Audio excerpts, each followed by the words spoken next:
Pagi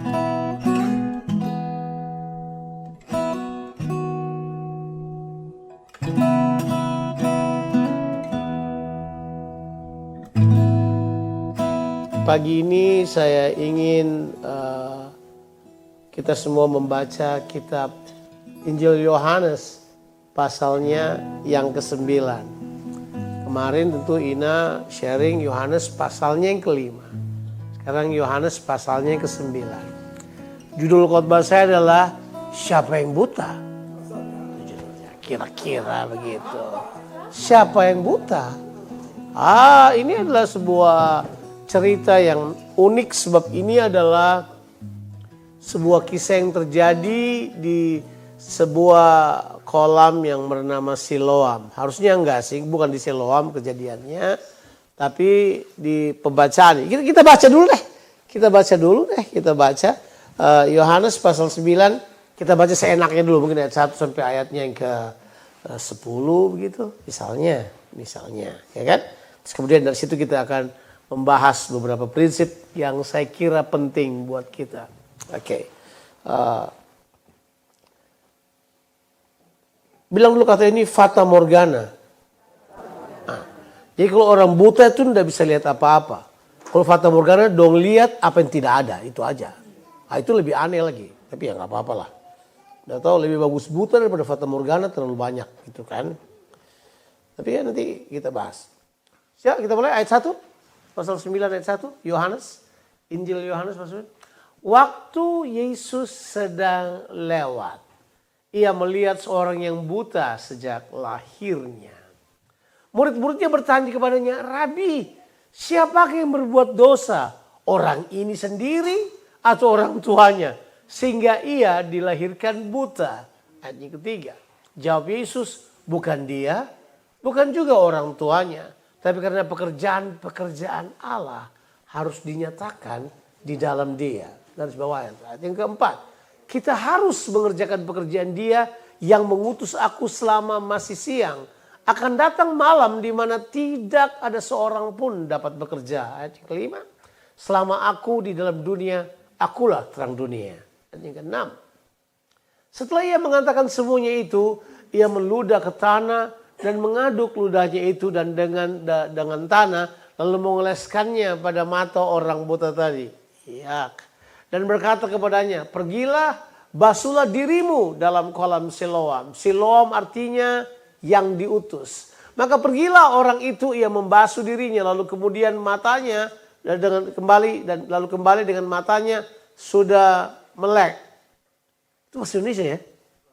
Kalau orang tuanya itu melek. Ya, kita ayat 8. Tetapi tetangga-tetangganya dan mereka yang dahulu mengenalnya sebagai pengemis berkata, bukankah dia ini yang selalu mengemis?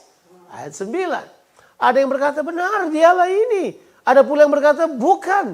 Tapi ia serupa dengan dia. Orang itu sendiri berkata, benar. Akulah dia. Udah kayak Yesus saja. Akulah dia. Ayat yang ke-10. Kata mereka kepadanya, bagaimana matamu menjadi melek? Ayat 11, jadi orang yang disebut Yesus itu mengaduk tanah, mengoleskannya pada mataku dan berkata kepadaku, pergilah ke kolam Siloam dan basuhlah dirimu. Lalu aku pergi dan setelah aku membasuh diriku, aku dapat melihat. Ayat 12, lalu mereka berkata kepadanya, di manakah dia? Jawabnya, aku tidak tahu. Ayat 13, lalu mereka membawa orang itu yang tadinya buta itu kepada orang Farisi. Ayat 14, gak apa-apa lah baca. Banyak juga gak apa-apa. Adapun hari waktu Yesus mengaduk tanah dan memelekkan mata orang itu adalah hari Sabat, pelanggaran. Terus 15. Karena itu orang-orang Farisi pun bertanya kepadanya, bagaimana matanya menjadi melek? Jawabnya, ia mengoleskan adukan tanah pada mataku. Lalu aku membasuh diriku dan sekarang aku dapat melihat. Ayat yang ke-16. Maka kata sebagian orang-orang Farisi itu, orang ini tidak datang dari Allah. Sebab ia tidak memelihara hari Sabat. Sebagian pula berkata, bagaimanakah orang berdosa dapat membuat mujizat yang demikian? Maka timbullah pertentangan di antara mereka. 17. Maka kata mereka pula kepada orang buta itu, dan engkau apa katamu tentang dia? Karena ia telah memelekkan matamu. Jawabnya, ya, ia adalah seorang nabi. Ayat 18. Tapi orang-orang Yahudi itu tidak percaya bahwa tadinya ia buta dan baru dapat melihat lagi. Sampai mereka memanggil orang tuanya. Yang berikutnya. Dan bertanya kepada mereka, inikah anakmu yang kamu katakan bahwa ia lahir buta? Kalau begitu bagaimana ia sekarang dapat melihat? Ayat 20. Jawab orang tua itu, yang kami tahu ialah bahwa ia ini anak kami. Dan bahwa ia lahir buta. Ayat 21. Tapi bagaimana ia sekarang dapat melihat? Kami tidak tahu. Dan siapa yang memelekkan matanya? Kami tidak tahu juga. Tanyakanlah kepadanya sendiri. Ia sudah dewasa. Ia dapat berkata-kata untuk dirinya sendiri. Ayat 22. Orang tuanya berkata demikian karena mereka takut kepada orang-orang Yahudi. Sebab orang Yahudi itu telah sepakat bahwa setiap orang yang mengaku dia sebagai Mesias akan dikucilkan. Ayat 23. Itulah sebabnya maka orang tuanya berkata, ia telah dewasa, tanyakanlah sendiri kepadanya. Ini orang tua sangat baik. Ya. Lalu mereka memanggil sekali lagi orang yang tadinya buta itu dan berkata kepadanya, katakanlah kebenaran di hadapan Allah. Kami tahu bahwa orang itu orang berdosa. 24. Jawabnya, apakah orang itu berdosa? Aku tidak tahu. Tapi satu hal yang aku tahu, yaitu bahwa aku tadinya buta dan sekarang aku dapat melihat. Bahasa Inggris kan, 26. Kata mereka kepadanya, apakah yang diperbuatnya padamu? Bagaimana ia memelekkan matamu? Ada betul? Jawabnya, telah kukatakan kepadamu dan kamu tidak mendengarkannya. Mengapa kamu tidak mendengarkannya lagi? Barangkali kan mau juga menjadi muridnya. Jadi kalau kamu bilang, tengene. 29. Sambil mengejek mereka berkata kepadanya, engkau murid orang itu. Tapi kami murid-murid Musa. Saya baca lagi deh, menarik. Kami tahu bahwa Allah telah berfirman kepada Musa, tapi tentang dia itu kami tidak tahu dari mana ia datang. Jawab orang itu kepada mereka, aneh juga kah bahwa kamu tidak tahu dari mana ia datang. Sedangkan ia telah memelekkan mataku. Satu, kita tahu bahwa Allah tidak mendengarkan orang-orang berdosa. Melainkan orang-orang yang saleh, itu harusnya penyembah lain. Dan yang melakukan kehendaknya. 32.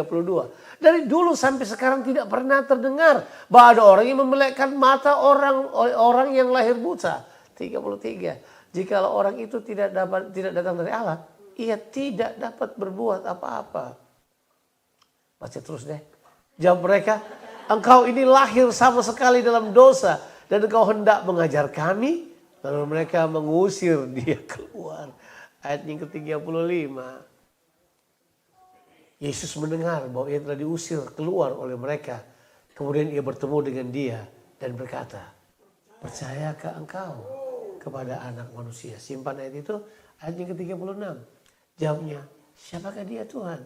Supaya aku percaya kepadanya. 37. Kata Yesus kepadanya, engkau bukan saja melihat dia, tapi dia yang sedang berkata-kata dengan engkau, dialah itu. 38 katanya, aku percaya Tuhan.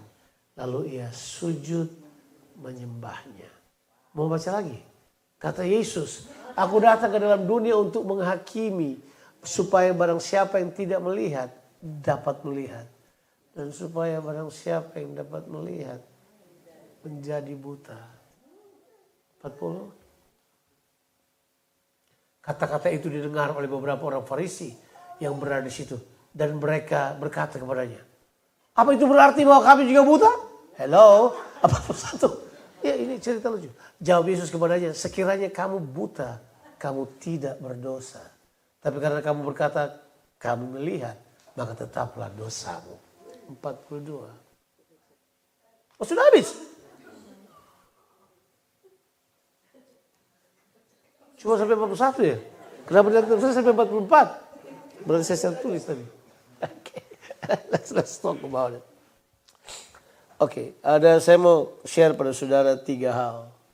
Yang pertama, apa yang ingin saya share pada saudara? Yang pertama adalah bahwa setiap generasi bertanggung jawab atas apa yang mereka lakukan atau state of the characters atau apapun yang menjadi bagian kehidupan mereka. Setiap generasi bertanggung jawab.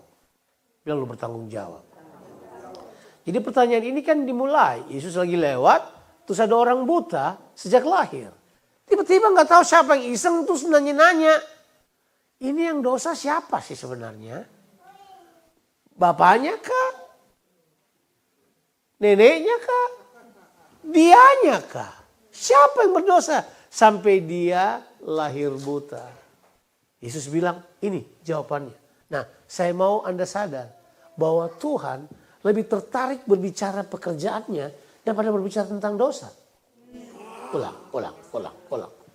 Tuhan lebih tertarik berbicara tentang pekerjaannya yang terlaksana pada setiap generasi dibanding tentang dosa. Tapi kita tidak tahu jadi agama dosa, di mana kita terlalu sibuk mengurus dosa yang kita nggak bisa urus. Padahal kalau dosa, Yesus yang urus, titik, selesai. Artinya begini, yuk kita alihkan fokus kita di generasi kita untuk melihat pekerjaan-pekerjaan Allah di generasi ini. That is more important than thinking about dosa lah, inilah. Akhirnya tahu nggak? Kita itu dengan Tuhan jadi sebab akibat. Kita berdosa, Tuhan sembuhkan. Kita berdosa, Tuhan basuh dosa kita. Kita main di situ terus. Kita dance, kita semua, kita nyanyi. Tapi kemudian kita tidak melakukan pekerjaan Allah. What is the problem? Yesus bilang enggak ada yang salah dari semuanya. Jadi your sin doesn't affect this.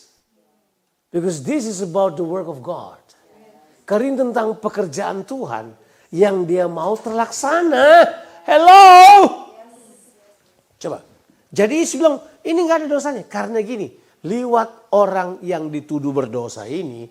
Liwat orang yang dikira berdosa karena lahir buta. Yesus berkata begini. Dalam dirinya model kayak gini. Ada pekerjaan-pekerjaan Allah yang akan di-reveal. Stop dulu sebentar. I want you to think for a while. Siapa orang buta ini? Some dude that nobody knows his name. He's a John Doe. John Doe. Ya, kalau jodoh gue. Dia adalah John Doe. Nobody knows his name. Siapa dia? Dia seperti passing people yang cuma lewat begitu aja. Tapi Alkitab bilang, setidak terkenalnya dia, tidak diketahuinya dia, unknown for people. But pekerjaan Allah harus terjadi dalam kehidupannya. Think of it. Think. Siapa kita? Siapa saudara? Are you just a passing wind? No. Tuhan punya pekerjaan yang dia mau terlaksana dalam kehidupanmu. Think of it for a while. Tuhan mau bikin apa lewat saya? Hidup saya, ini bahasa Makassar, cuma begini-begini kok dong. Cuma gini aja kesiang. Apalagi kita ini. Saya berkata, no. Little that you know. Di dalam setiap kehidupanmu ada pekerjaan Allah yang harus dinyatakan. Sebentar. Saya yakinkan pada saudara. Di dalam setiap Anda ada pekerjaan Allah yang harus dinyatakan. Kita baca ayatnya deh. Siapa di sini yang telah diciptakan baru oleh Tuhan Yesus? Angkat tangan dulu. Kalau saudara telah dilahirkan kembali, engkau telah diciptakan baru oleh Yesus. Kehendak Tuhan adalah Anda hidup dalam pekerjaannya. Dan tidak usah pikir-pikir itu dosa. Sudah saya, bukan kita di sini tuh bereskan semua itu beres. Tapi kita berupaya untuk gali lubang terus putar di situ terus berusaha seolah-olah hidup ini cuma soal dosa dan ditebus. Oh ya, some people have to experience that. Tapi kita semua telah ditebus oleh Tuhan. Efesus pasal yang kedua. Ayatnya ke-10. Hafallah kita. Karena kita ini buatan Allah. Diciptakan dalam Kristus Yesus. Untuk melakukan pekerjaan baik. Yang dipersiapkan Allah sebelumnya. Ia mau supaya kita hidup di dalamnya. Efesus 2 ayat 10. Thank you. Coba lihat dulu. Itu dia. Siap. Ini ayat saya hafal. Dari dahulu ke Allah. Jadi kita diciptakan dalam Kristus Yesus untuk apa diciptakan dalam Kristus Yesus? Untuk melakukan pekerjaan baik yang dipersiapkan Allah sebelumnya. Saya sudah katakan berkali-kali setiap saya mengajar ayat ini, saya bilang kalau Paulus bilang sebelumnya, dia sedang berbicara sebelum kerja Tuhan. So this is the purpose of God in the beginning for you to manifest the work of God in you. Siapapun kita punya pekerjaan Allah di dalam kita yang harus dinyatakan. Sampai sini kita oke? Semua orang nggak lihat itu. Mereka cuma dibatasi pada pandangan agama. Nih menderita, dosa. Nih bangkrut, dosa. Nih ditinggal suaminya, ditinggal istrinya, dosa. Nih masih muda-muda, suaminya udah mati, dosa. Nih kita hakimi menurut maunya kita aja. Bahwa semua disimpulkan dosa. Lalu berkata, no. Stop. Ini Tuhan mau menyatakan pekerjaannya. Terus coba kita ulang. Kita ulang ayat yang tadi. Di ayat yang itu mungkin ayat 5 barangkali. Coba kita lihat. Kembali ke Yohanes 9. Untuk lihat perkataan Yesus buat mereka. Ini kan diskusi Yesus sama murid-muridnya toh. Terus oke. Baca di atasnya mungkin ayat 3, ayat 4 gitu. Coba. Bukan dia dan bukan juga orang tuanya. Tapi karena pekerjaan-pekerjaan Allah harus dinyatakan di dalam dia. Ayat yang keempat, kita harus mengerjakan pekerjaan dia yang mengutus aku selama masih siang. Akan datang malam di mana tidak ada seorang pun dapat bekerja. So, hey, pekerjaanmu itu ada expire date-nya ternyata. Maksudnya makanya selagi kamu sadar tuh kerjain pekerjaannya. Sebab akan datang saat di mana kamu tidak bisa mengerjakannya. Halo? Berarti kalau saya adalah saudara, saya akan berkata, apa ya pekerjaan Tuhan dalam diri saya? Nah kalau yang itu, Anda cari sendiri. Jangan tanya saya. Karena saya juga lagi sibuk cari tahu pekerjaan Tuhan dalam diri saya. Siapa tahu saya bukan jadi pendeta, harus jadi presiden Indonesia, kan gak ada yang tahu. Cuma tes ombak saja. Itu bukan berarti saya mau mencalonkan diri jadi presiden kah, jadi caleg. Cuma bilang pada saudara, just in case. Hello.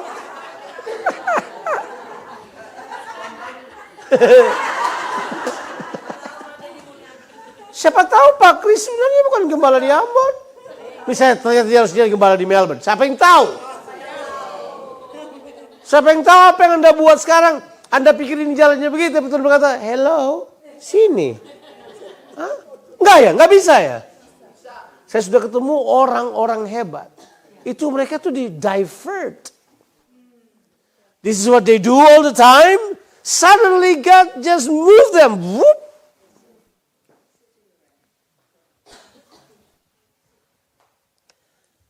Kadang-kadang kita berpikir bahwa Tuhan bekerja itu kayak kita bisa tebak. Oh abis ini Tuhan tuh bukan mesin Coca-Cola. Maafkan. Anda kasih masuk $1 pencet Coca-Cola keluar. Oh $1 sudah keluar sekarang. Coba aja. Kayaknya $4 ya baru keluar ya kan. Tapi saya mau katakan pada saudara. Ini yang disebut dengan menemukan pekerjaan Tuhan dalam diri kita. Tapi coba lihat sepanjang pembacaan kita. Dialognya cuma soal apa? Soal agama. Dan Yohanes unik banget. Jadi ini kalau drama begini. Ayat 1 sampai 9 Yesus ada di situ. Tiba-tiba selebihnya Yesus pergi. Dia keluar dari panggung. Kemudian terjadilah drama agama yang panjang. Di mana orang Farisi bilang ini, dia jawab ini. Yang satu bicara pengalaman, yang satu bicara teologi yang salah. Kira-kira.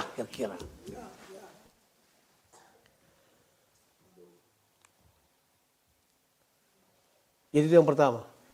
Tuhan mau bahwa kita menemukan pekerjaannya. Karena itu ada.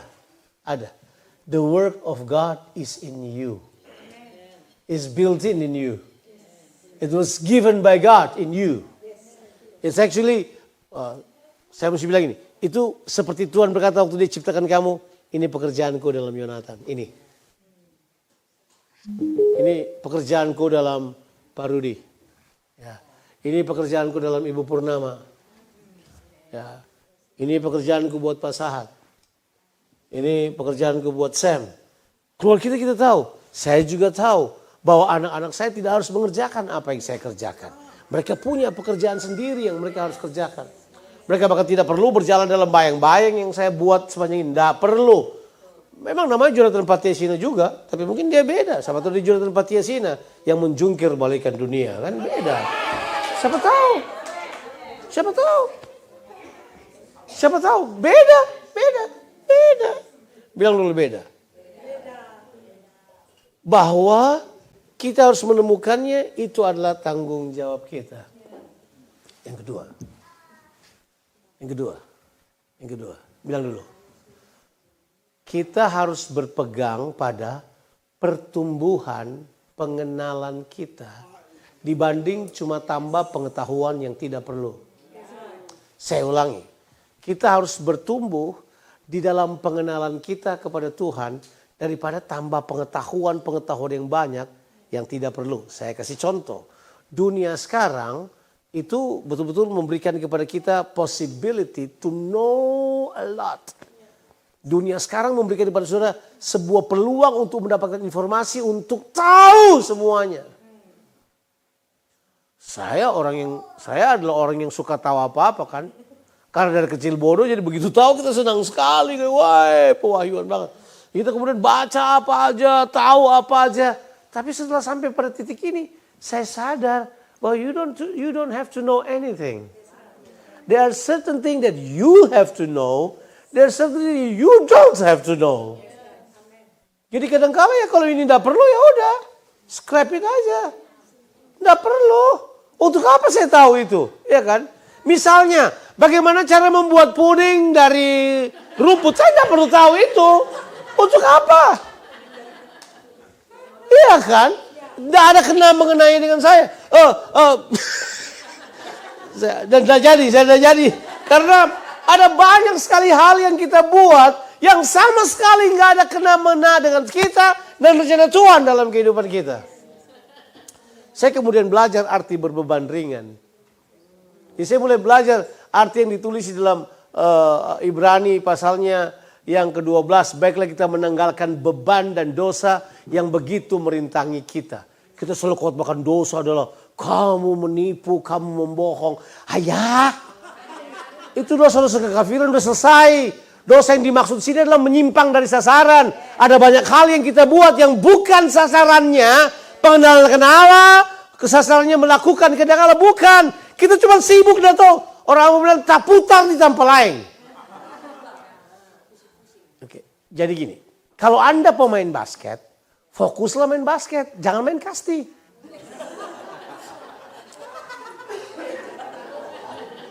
Benar gak sih? Benar gak sih? Oke. Jadi satu kali. Jadi ada seorang pelari tercepat di dunia zaman dahulu. Kalau sekarang kan kita kenal namanya siapa? Usain Bolt. Oke, itu yang sekarang. Tapi dulu ada pelari tercepat di dunia yang memecahkan rekor sampai dia punya lari 100 meter itu 8.8 second. Tapi ternyata dia pakai drugs. Namanya Ben Johnson. Orang Kanada. Kalian tahu cerita itu kan? Kalian tahu. Nah, satu kali kenapa Ben Johnson itu menang? Karena ada jagoan satu dari Amerika, saya lupa namanya. Saya terlalu banyak makan Lipitor jadi ini kurang ingat. Tapi gini, jadi Ben Johnson itu menang karena nggak ada saingannya. Terus ditanya, kenapa saingannya itu tidak lari pada waktu itu? Dia harusnya lari, dia pemain basket. Kakinya terkilir, jadi nggak ikut. Siapa suruh pemain basket? Kamu harusnya lari, kenapa pemain basket?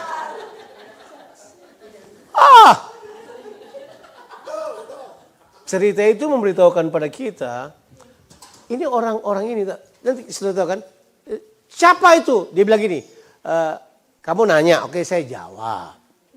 Itu orang namanya Yesus, benar Yesus. Yesus. Namanya siapa? Yesus. Keren, Yesus.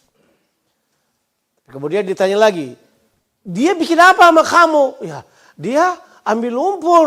Terus ya dia tidak bilang ludah. Kalau dia tidak bilang ludah, karena dia tidak lihat. Tapi Yohanes melihat, Yohanes bilang dia campur ludah dengan lumpur. Kemudian taruh di matanya. Kemudian setelah itu dia bilang, basuhlah dirimu di kolam Siloam. Yang artinya yang diutus. Yang diutus. Kapan kalian diutus? Gereja yang tidak mengutus adalah gereja yang bukan dari Allah. Lalu apa? pemuridan Yesus dimulai dari pengutusan. Kita nggak pernah ngutus. Diberkatilah kamu, selesai. Enggak, utus mereka. Seperti Bapa mengutus aku mengutus mereka. Kok semua jadi diam? Oke, lanjut. Tiba-tiba dia berkata, kamu nanya kan? Jadi aku bilang, dia nabi. Perkataannya berarti punya otoritas. Yesus jadi nabi. Kemudian dia berkata begini, oh kamu nggak kenal dia? Kira-kira dia tanya, karena menurut orang-orang Yahudi pada waktu itu, pemegang otoritas tertinggi yang memberitahukan kepadamu mana yang benar, mana yang salah secara teologis adalah ahli Taurat dan pemimpin agama. Jadi dia tanya, bos, harusnya ente lebih tahu dari aneh. Aneh sembuh ente kagak tahu itu siapa. Jadi harusnya tolong jelasin. Kira-kira kayak gitu kan? Tapi tebak, Yesus tahu. Nah ini yang saya mau beritahu pada saudara. Yesus tahu bahwa pengenalan Anda itu terbatas. Jadi harus datang pada Anda. Disinilah saya mau katakan pada saudara, Tuhan tidak pernah miss orang yang mencari dia untuk mengenal dia. Karena Yesus cari kembali dia dan temukan dia lagi. Kemudian Yesus berkata kepada dia gini, nah mari saya beritahu pada saudara. Kita suka mengenal Allah seperti yang kita mau. Tapi Yesus mau Anda mengenal dia seperti yang dia mau. Makanya tiba-tiba dia sudah mengenal Yesus kan. Sampai dia nabi lah, dia membuat kesembuhan, dia datang dari Allah. Tiba-tiba Yesus cuma bilang gini bro. Aku adalah anak manusia. Kok gak ada hubungannya dengan tadi? Ya memang gak ada. Karena Yesus, siapa yang tulis ini Injil? Yohanes. Yohanes itu sudah lihat semua perjalanan. Dan Yohanes tahu persis. Anak manusia ini terbanyak dipakai oleh Matius 1 kali. Tapi Yesus sebagai anak manusia di Injil Yohanes tidak banyak. Coba pada titik ini. Coba kita lihat. Coba kita baca. Jadi Yesus tuh kasih tahu buat dia gini. Hey, kalau kau mau kenal aku ini anak manusia. Tapi kita kan mau kenal menurut maunya kita. Oh, engkau penyembuh, puji Tuhan. Oh, engkau pemberi berkat, haleluya. Oh, engkau adalah yang membuka semua pengetahuan saya, puji Tuhan. Oh, engkau adalah pribadi yang bikin ini, bikin itu. Kita mengenal dia dari apa yang dia kerjakan pada kita. Secara humanis, top.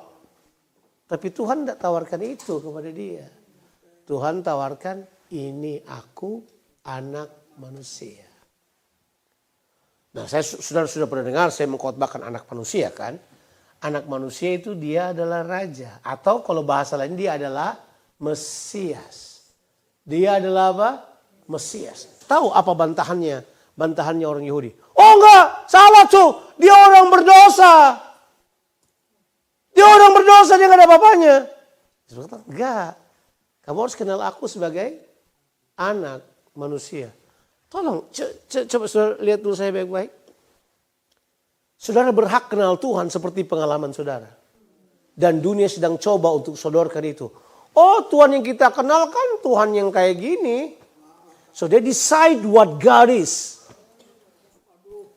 You create God in your mind kan. Tapi Yesus maunya beda. Dia bilang kamu harus mengenal aku sebagai anak manusia. Menurut Daniel pasal yang ke-7 ayat 13 dan ayat 14. Anak manusia itu adalah, dia adalah Mesias. Pemegang pemerintahan yang kekal selama-lamanya. Dia adalah raja yang kekal. Itu anak manusia. Tapi orang tidak mau ide itu kan. Orang maunya, oh Tuhan Juru Selamat. Dia mengasihi kita. I agree. Tapi Yesus minta tidak dikenal dengan cara itu. Yesus minta dikenal dengan cara apa? Anak manusia. Nah kata anak manusia dalam teologi memang bergeser sejak abadnya ke-16. Ketika Calvin memutuskan bahwa anak manusia, dengan grupnya dia memutuskan bahwa anak manusia artinya adalah the incarnations of God. Jadi Allah yang jadi manusia. Itu baru abad 16 muncul incarnative God, Allah sebagai manusia. Sebelumnya nggak ada ide itu. Tapi kalau membaca kitab Daniel, semua orang di zaman Yesus mengetahui kalau disebut anak manusia itu berarti Dia raja yang memerintah kekal. Stop dulu.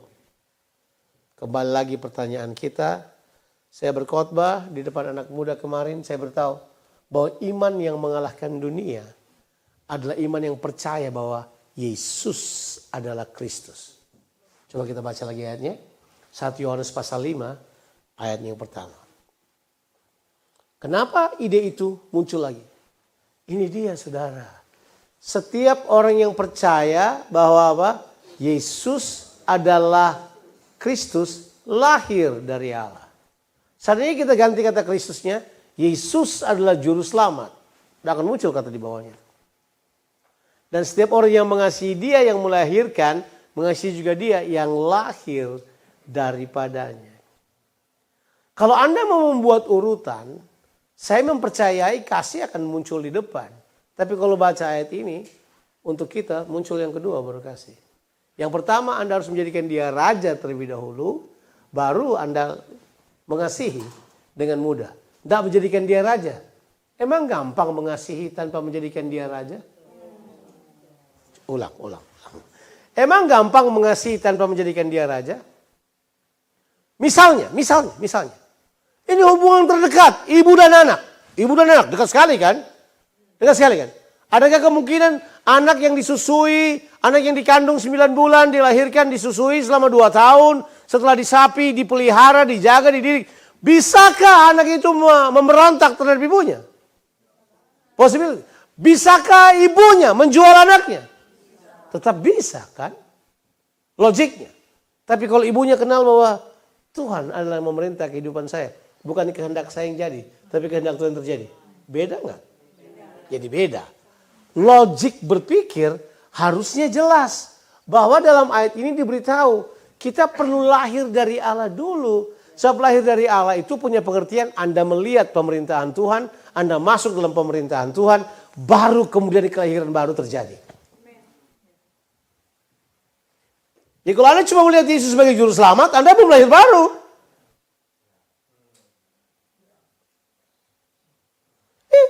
Ada banyak orang tuh.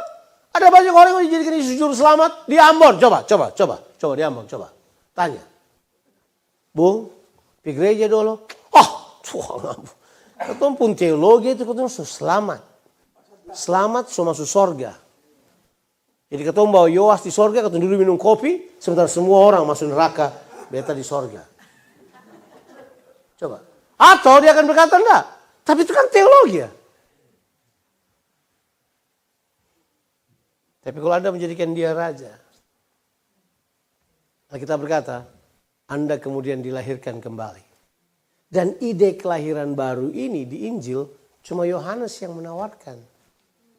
3 penulis Injil yang lain tidak menawarkan hal tersebut. Kelahiran baru itu adalah Anda melihat Yesus berkuasa dalam kehidupanmu. Anda masuk dalam pemerintahannya, bahwa kehendaknya yang terjadi dalam kehidupanmu.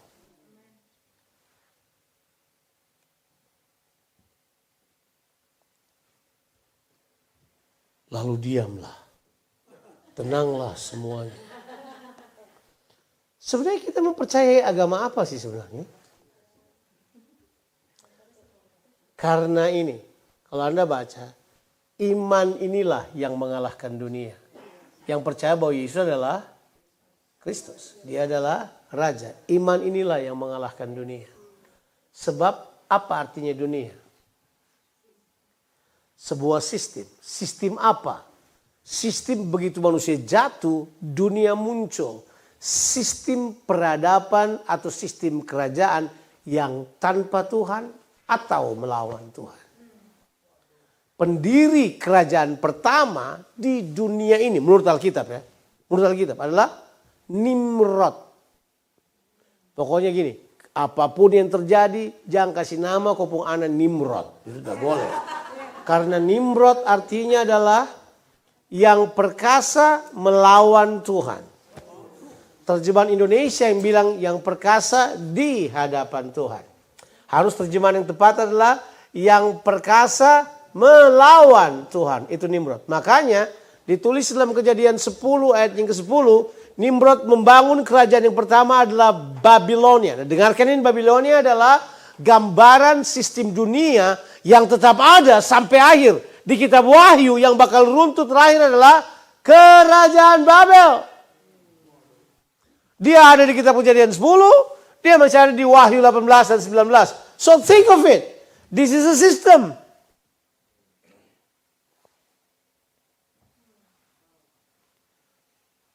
Jadi kalau Alkitab bilang mengalahkan dunia, Anda dapat mengalahkan itu.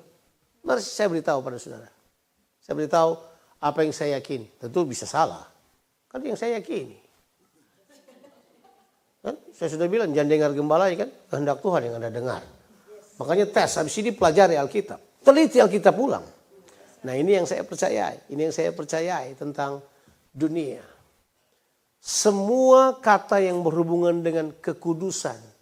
Penyerahan tingkat tinggi. Apalah kamu woi semuanya. Itu sebenarnya berurusan dengan stand saudara terhadap dunia. Tidak berurusan dengan perbuatanmu sama sekali. Saya ulangi lagi. Yang namanya kudus. Yang namanya apa lagi? Itu semuanya. Itu adalah stand kita terhadap dunia. Saya kasih pemahamannya. Ya. Kita aja yang bilang Tuhan terlalu kudus dan tidak bisa didekati. Dari awal Tuhan dekati manusia. Bukan manusia dekat. Dari awal Tuhan tuh yang dekati manusia. Alkitab bilang Tuhan kunjungin manusia. Bilang Tuhan kunjungin manusia. Jadi bayangkan kalau Tuhan berkata, ya, jadi gini, nanti gue datang, lu bakal mati. Jadi kamu tunggu aja gue datang. Oh kan enggak. Mereka datang untuk bersekutu kan. Tapi dia datang. Karena memang dia tidak berniat menghancurkan manusia. Dia berniat manusia menjadi perwakilannya di muka bumi ini kan. Betul ya? Tapi begitu kerajaan dunia ada, sistem dunia yang dia curi dari Adam dirubah oleh iblis. Kemudian dia menguasai dunia dengan hal tersebut. Itu menjadi apa? Menjadi sistem yang mempengaruhi orang. Sebab begitu Anda duniawi, Anda nggak kudus. Saya ulang. Begitu Anda duniawi, Anda nggak kudus. Karena Anda dibawa sistem dunia. Nah sekarang kita mau cari definisinya kudus apa kan? Saya mendengarkan puluhan khotbah tentang kekudusan. Saya membaca Richard Foster punya tulisan yang berkata adalah mengejar kekudusan. Saya membaca buku-buku tentang kekudusan. Ujungnya saya frustrasi. Karena ujungnya adalah menjadi tanggung jawab saya untuk hidup kudus. Karena kuduslah kamu sebab aku kudus. Kan begitu. Jadi Tuhan bilang gini, kamu tuh kudus karena aku kudus. Oke. Mau tahu artinya kudus yang itu? Tahu. Bebas dari dunia. Dan bebas dari apa? Dunia. Jadi kekudusan itu bukan gini. Bukan pakai baju putih. Jalannya berjinjit-jinjit, takut salah. Nah, saya tahu bahwa kita perlu berhati-hati kalau ngomong, saya tahu. Tetapi, kudus bukan itu. Siapa yang masih bawa Alkitab sebagai buku? Saya tanya, karena istriku masih. Ibu masih punya? Oke. Siapa yang baca Alkitab sampai kamus? Ya. Baca 2 Tawaris saja nggak mau, baca kamus dari mana saudara? Baca Imamat saja nggak mau. Tapi kalau Anda baca di situ dan cari kata kudus itu apa? Definisi Alkitab itu yang paling bagus. Di mana Alkitab yang buku menjelaskan apa itu. Ini bukan definisi teologi, ini bukan. Ini definisi Alkitab. Kalau Anda baca kudus itu apa? Sama dengan kalau Anda baca Injil itu apa? Gitu. Bacanya di Alkitab. Jangan dengar yang dikatakan oleh siapakah? Baca Alkitab aja. Di kamus Alkitab ditulis kudus artinya free from the world. Bebas dari dunia. Selesai. Sekarang saya pakai baju putih-putih. Saya nyanyi haleluya tiap hari. Saya kemudian tidak berbuat salah sedikit pun kepada orang lain. Tapi saya menginginkan sesuatu yang salah. Siapa yang tahu keinginan kita? Gak ada. Ada yang tahu? Oh, Di dalam keinginan kita ada neraka keliaran yang luar biasa di dalam. Bisa mau apa aja, ingin apa aja. Waktu saya kemudian tahu hal tersebut, saya sadar. Kekudusan itu berurusan dengan bagaimana Anda mengalahkan dunia. Tapi kan Yesus yang bilang, Anda bisa kalahkan dunia sendiri? Gak bisa. Yesus bilang ini, kamu bakal dianiaya, kamu bakal alami macam-macam, kamu akan mengalami banyak hal. Dan kalau orang dianiaya, udah gak ada hukum yang lain yang terjadi. Jadi satu kali saya berdiskusi lama dengan seorang di Masada. Di bawahnya orang lagi minum-minum kopi, kita mau naik ke Masada. Terus mereka ceritakan ceritanya. Kan Yesus belum ada waktu Masada, atau Yesus sudah ada, tapi maksudnya Masada jatuh itu kan tahun 70-an ya. Mungkin setelah dikepung selama 3 hari, ada 1.000 orang Yahudi di atas. Tahu ceritanya Masada? Gak tahu ya? Oke, saya cerita sedikit. Jadi mereka tahu bahwa orang tidak bisa naik karena Roma udah kepung mereka 3 tahun. Gak bisa tembus. Akhirnya Roma otak cerdas kan. Roma kemudian bangun ramp untuk naik ke atas. Suruh orang Yahudi yang bangun. Jadi mereka mau siram air panas dari atas orang Yahudi. Mereka mau gulingkan batu ke bawah orang Yahudi yang lagi kerja. Kasih naik ramp. Mereka berkata, the doomsday is very close. Mereka kumpul semua orang. Kemudian mereka duduk bersama. Pemimpin-pemimpinnya kemudian berkata gini. Oke, kita akan mati semuanya di sini. Tapi kalau kita jatuh ke tangan Romawi, kamu tidak akan tega lihat istrimu diperkosa. Kamu tidak bisa bayangkan anakmu dibikin seperti apa. These guys are animal. Kira-kira gitu bahasanya mereka. Jadi sekarang gini, kita akan mati aja bersama.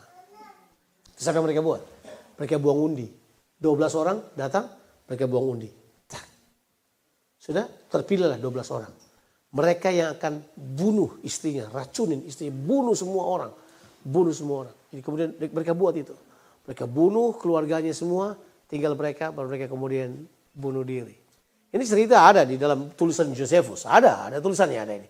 Tapi sedikit yang mereka ketahui ada anak-anak yang bersembunyi. Ada beberapa, ada mungkin atau jumlahnya tapi di atas 10 orang, mungkin 12. Mereka kemudian lihat itu terjadi. Mereka yang menceritakan apa yang terjadi. Dan mereka bunuh diri semuanya. Jadi by the time Roma naik ke atas, semua mereka sudah mati.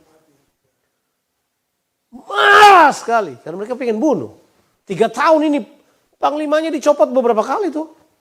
Dipindahkan ke Ambon lah, dipindahkan ke mana lah. Kalah terus. Mereka pikir ini harus hancur sampai di atas. Mati semua.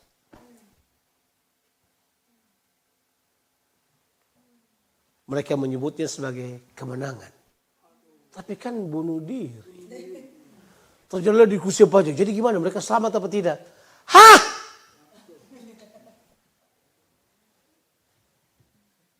Saya beritahu pada mereka. Itu decision yang mereka buat. Tapi ini saya mau bilang buat saudara. Kenapa saya cerita ini pada saudara? Ini soal pengenalan. Ini soal pengenalan. Sampai hari ini. Kalau ada soldier of Israel. Mereka mau dilantik. Misalnya mereka mau dilantik jadi soldier. Mereka harus berkata itu. Terakhir dan sumpah mereka. Seperti Masada. We will pledge our faithfulness like Masada. Kami akan pledge, berjanji setia seperti Masada. Kenapa? Kenapa hal tersebut? Seringkali kita tuh berpikir bahwa hidup kudus itu adalah sesuatu yang aneh sekali. Enggak. Hidup kudus itu begini. Anda menjadi seperti yang Tuhan mau. Anda ngikutin dunia, itu kudus. Tapi kita tukar kan? Kita tukar seolah-olah kudus itu adalah sebuah utopia kehidupan yang gak kesentuh ini, gak kesentuh itu, gak bikin ini, gak bikin itu. Bukan. Kudus itu simple. Kita tidak hidup dengan dunia. Maka dia berkata begini, hey, kuduslah kamu karena aku kudus. Karena ditulis Tuhan itu kudus, karena Tuhan bebas dari dunia. Tuhan gak ada urusannya dengan dunia. Oh, tapi bagaimana dengan kitab imamat? Kitab imamat itu adalah sebuah kitab yang mengajarkan kekudusan bahwa kamu terpisah dari semua orang untuk kemudian mengerjakan pekerjaan-pekerjaan yang khusus Tuhan mau kerjakan. Nah, tentu itu ada faktor-faktor tertentu yang orang harus bahas. Tetapi pengertian kudus itu menurut saya adalah sesuatu yang Tuhan kerjakan buat kita. Anda tidak ada lagi di bawah pengaruh dunia, itu kudus.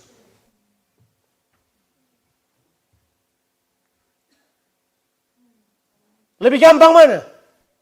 Pakai baju putih kelihatan kudus daripada mungkin pakai baju hitam. Kayak kita orang semua ini pakai baju hitam. Tapi Anda tidak duniawi. Pilih yang mana? Saya pilih yang tidak duniawi. Dibanding bersandiwara seolah-olah Anda pemenang. Saya telah mendengar. Dan ini ciri-ciri sih sebenarnya. Ciri-ciri kalau orang mulai berkata, dia hidup kudus lebih baik daripada yang lain. Dia bertapa lebih banyak. Dia yang paling kacau sebenarnya itu orang. Saya sudah lihat. Saya tidak perlu sebut nama tapi. Orang merasa bahwa mereka yang paling keren. Jadi apa pengenalanmu pada Tuhan? Dia adalah Raja. Karena baca ayat yang kelima. Ayat yang keempat. Coba ayat yang keempat. Di sini Anda akan tahu bahwa mengasihi itu adalah akibat kelahiran baru. Mengasihi itu adalah akibat Anda dilahirkan baru. Kalau mengasihi dan seterusnya. Kalau baca ayat 2, coba lihat. Ayat ini boleh ini. Sebab semua ini tandanya ya iman kita. Semua yang lahir dari Allah mengalahkan dunia.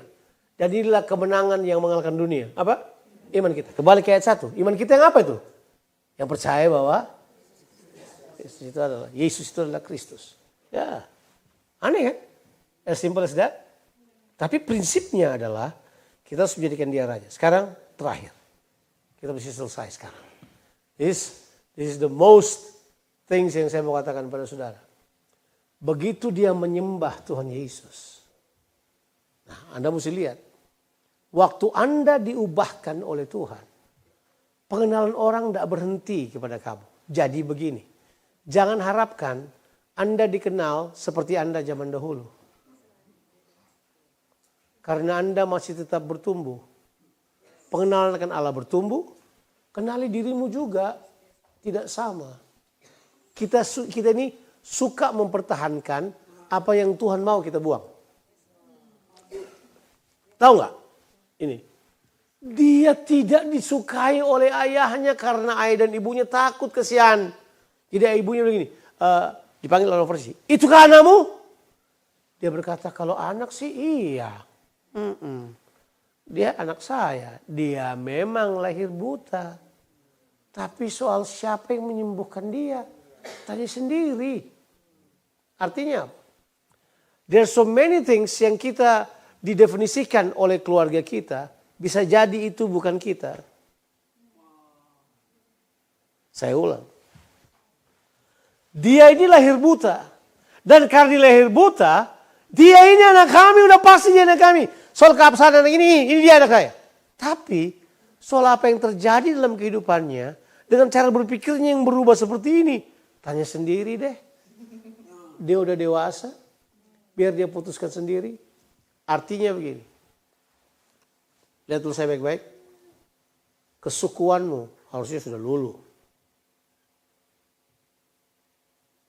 Toraja kah, Ambon kah, Manado kah, Manado campur Ambon, campur Toraja kah. Tinggal di Melu. Siap JC dan BJ. Ya kan? Lihat tuh. Siapakah? It doesn't matter anymore. It still matter for you? It still matter? Tahu nggak mengapa kasih kita itu masih bersyarat? Coba lihat dulu Jonathan Patesina ini. Tingginya 160. Tidak ada yang berubah. Orang terkenal lebih selengean. Minum kopi di mana aja. Makan soto ayam di pinggir jalan. Bebas. Sebab satu kali seorang pengkhotbah muda datang. Apa tadi? Ya nanti kita diambil dia. Jadi datang. Dia bilang begini pada saya. Bung. Beta harus tinggalkan gereja ini Bung. Kenapa?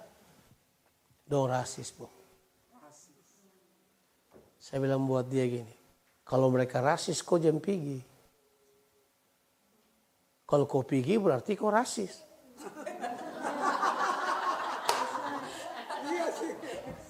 jajan pergi. Terus saya cerita buat dia pengalaman saya.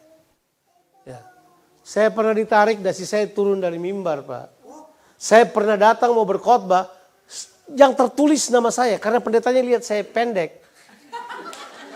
Atau mungkin dia nggak suka aja. Saya sudah cerita loh, dia nggak suka saya aja. Jadi dia nggak kasih saya pegang mic dalam itu. Saya datang dengan tim. Dia kemudian dia berdiri, kemudian dia khotbah. Harusnya saya yang khotbah. Dia tertulis pengkhotbahnya Jonathan Patiasina. Cuma dia ekspektasi beda. Dia pikir Jonathan Patiasina ini tinggi-tinggi kah? Kelihatan ini yang datang hitam, pendek, nggak jelas. Jadi gini, saya pernah kurus, saudara. Saya waktu itu masih kurus sekali. Dia berpikir ini orang nggak layak. Nah, tahu nggak? Ikan sudah merupakan penelitian. Cara orang memperlakukan orang cantik biar dia bajingan akan beda dengan orang baik kalau dia kelihatan gembel. Pasti.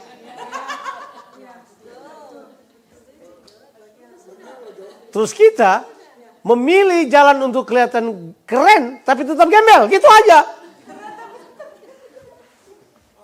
Jadi, wah, saya udah ditolak kemana-mana. Jadi saya bilang buat dia gini, bro, gini, kamu itu harus tahu pekerjaanmu. Kamu harus temukan karuniamu. Anda pikir saya diterima di gereja-gereja itu karena saya orang Ambon? Enggak. Karena saya punya karunia. Karena saya punya pekerjaan Allah. Saya bilang waktu itu, Anda pikir JPCC mau terima Jonathan cuma karena Jonathan datang begitu aja? Enggak lah. Anda pikir gereja Rock terima saya cuma karena saya seorang yang datang? Enggak lah. Karena di dalam saya ada apa? Ada pekerjaan Allah. Di dalam dan kalau kita rasis, my God. Orang datang dan berkata gini, datang kepada jemaat-jemaat kita. Pemimpin lo orang Ambon sama Toraja. Mereka nggak suka orang-orang Chinese itu nggak suka. Siapa bilang my sworn brothers adalah yang matanya segaris-garis semuanya. Saya dipanggil Koko Joe. Untuk 3 tahun lamanya. Saya sampai bilang saya jadi Koko dari mana? Koko Ronotomo kah? I've been there. Tapi Anda lihat. Listen to me carefully. Kalau kita mulai bertumbuh, the way we see things differently. As a human being, kita tahu bahwa Tuhan menaruh dalam kita karunia. Sebaiknya, saudara menemukan diri Anda pada apa yang Tuhan katakan Anda lewat pekerjaan dan karunia-karunianya, lewat kepribadiannya dan seterusnya. Karena itu yang akan membuat saudara berjalan terus. Bahkan sampai mati, jadi orang tanya, kamu enggak bawa apa-apa waktu mati? Saya baca di Alkitab enggak. Kalau Anda pergi istirahat, Anda bawa pekerjaan baik Anda. Betul gak sih? Tapi coba lihat, kita definisikan diri kita menurut apa yang kita mau. Atau menurut apa yang orang mau. Brian Modo. Saya tahu dia di sana. Karena dia lagi di sana tapi hatinya di sana. Saya tuju keluar. Brian Modo jangan malu jadi orang Kupang. Jangan malu jadi orang Rote. Nggak usah jadi orang Itali.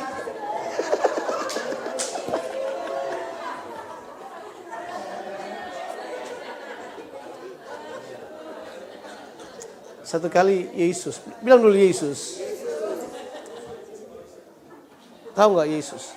Nah, saya beritahu saudara-saudara Yesus mendefinisikan Yesus beda dengan siapapun. Karena satu kali Yesus lagi mengajar, tiba-tiba mamanya sama saudara-saudaranya datang di luar terus berkata gini, boleh nggak kami ketemu Yesus? Kan lagi dikerumunin orang.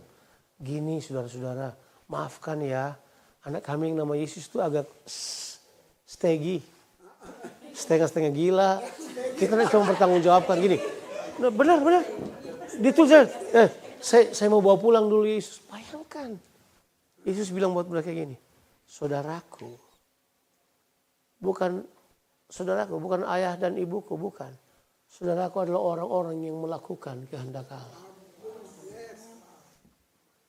Berkali-kali itu terjadi. Nah, kalau Anda punya waktu, coba Anda baca Yohanes pasal 6.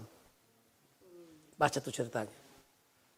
Sekarang Yesus bilang gini, bro, saya memang anak Maria dan Yusuf. Tapi saya mau beritahu pada saudara, lewat pekerjaan saya susahkah kamu percaya bahwa aku adalah dia? Jadi Yesus kemudian memperkenalkan dirinya beda dengan yang dikenal oleh mereka. Mereka nggak bisa terima. Yang saya maksud kita nggak gitu lah kan. Yang saya maksud kita bukan menyatakan hal yang lain. Jadi waktu Yesus bilang ini, aku memang kamu lihat sebagai anaknya Maria. Tapi aku datang sebagai anak Allah. Mereka nggak mau. Kamu nggak bisa ngerti pekerjaan-pekerjaan yang aku perbuat. Mereka nggak ngerti. Alkitab bilang di pasal 6 itu. Karena Yesus memperkenalkan dia yang sebenarnya kepada orang yang mengenal dia sebagai anak Maria. Aku dan Bapa satu. Kamu tahu pekerjaan-pekerjaanku. Sintingnya orang. Alkitab bilang pada waktu itu, murid-murid yang meninggalkan dia. Now you listen to me carefully. Pada titik-titik tertentu dalam kehidupan Anda harus membuat keputusan yang tegas tentang siapa Anda di hadapan Tuhan. Bukan Anda produk dari mana. Udah jangan bangga lagi dengan sukumu. Bukan berarti kita tidak bangga lah. Saya tetap bangga sebagai orang Indonesia. Tapi itu bukan sesuatu yang determine who you are. Harusnya kamu tidak menilai orang cuma karena dia kaya. Kamu kemudian mulai berpikir bahwa ini saatnya kita merangkul semua orang. Jadi waktu Yesus bilang buat dia gini. Dia taruh, kemudian berkata, basuhlah dirimu di kolam Siloam. Identitasmu adalah identitasnya Yesus. Karena Yesus pernah berkata percaya ini, seperti Bapa mengutus aku mengutus mereka. Diutus merupakan tanda identitas kita. Makanya waktu dia kemudian pergi ke kolam Siloam, dia balik. Siapa yang tahu kolam Siloam itu apa? Coba saya lihat dulu. Saya harus berhenti. Karena kita mesti perjamuan kudus. Yang saya mau katakan kepada saudara gini. Tahu nggak bahwa identitas kita di dalam Tuhan is so powerful, so precious. Itu yang iblis berusaha hancurkan to the core. Ya. Saya minta maaf kalau saya bilang ini. Ada orang yang begitu lahir papa mamanya cerai. Ada orang yang lahir seperti Bung Kris. Wah, papanya dia nggak tahu, nggak pernah ketemu bapaknya meninggal.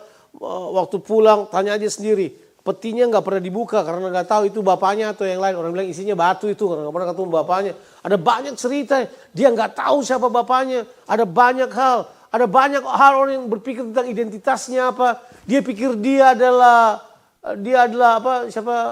Taylor Swift yang terperangkap dalam tubuh orang Indonesia. Atau dia berpikir bahwa dia adalah Madonna yang terperangkap dalam tubuh orang Ambon. Whatever. Nah saya mau bilang ini pada saudara. Tapi siapa saudara sebenarnya adalah apa yang Tuhan katakan tentang Anda. Lihatlah sekarang. Saya mau sampai pada tujuan khotbah. Ingat judul khotbah saya adalah apa? Siapa yang buta? Terbanyak orang sekarang terbuka matanya, jalan, bikin apa aja, nonton, bikin apa aja. Tapi mereka buta atas dua hal. Buta atas pengenalan akan pribadi Allah. Buta atas pengenalan akan diri sendiri. Tebak waktu orang Farisi bilang sama itu. Kamu nih murid orang berdosa. Kita nih muridnya Musa. Musa so mati, my God. Musa so mati lama dan Musa udah pernah muridkan orang. Musa muridkan orang. Enggak lah. Kita nih muridnya Musa. Karena mereka selalu mengambil identitas dari orang lain.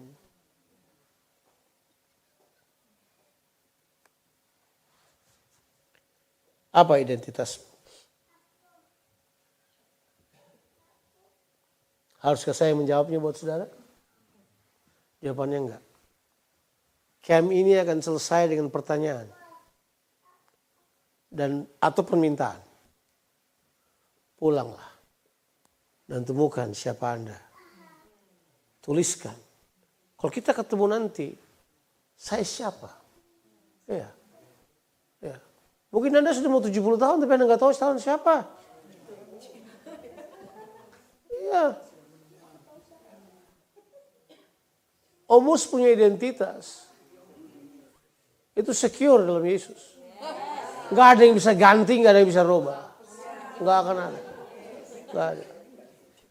Orang yang kita pandang enteng, dia punya identitas juga secure di dalam Tuhan. Cuma masalah menemukan identitas itu.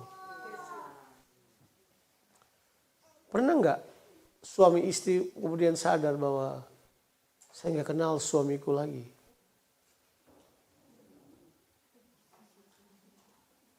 Kenapa kamu ketawa? Itu Hans loh itu. Kenapa dia ketawa ya?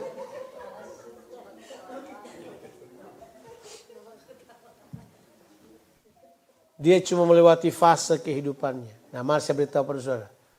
Do not tell that you know someone because he is in the deep hole of his life. Dan kau berkata, dia adalah ini. Dia pencuri, dia pembunuh, dia pembohong. Ganti. Sebab pengenalan akan dirimu akan membuat kamu mengenal orang lain dengan baik.